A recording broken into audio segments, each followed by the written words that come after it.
In this video, I'm going to show you how you can easily delete Instagram chat from both sides. Be sure to watch the video to the very end so you don't make any mistakes, and of course do not forget to like this video and subscribe to my channel. Thanks guys. So let's get started, and the first off, open up Instagram app.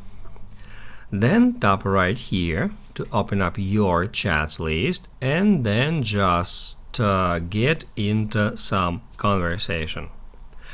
In here, if we would like to delete our own message from both sides, we can easily do so.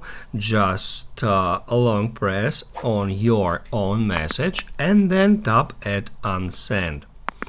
That will delete your message from the chat from both sides. However, there is no option to delete our recipient's message from both sides. However, we can try to do so in some specific way.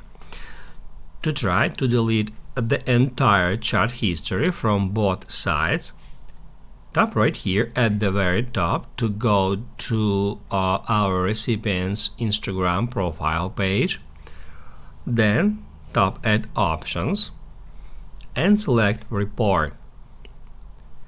It says select a problem to report, so we can choose any option from here, like hate speech or symbols, scam, bullying or harassment, or any other categories from here. That will send a report to Instagram support team, and as far as they review that report, if there is really a problem in that conversation, they may delete this chat, the entire chat history from both sides.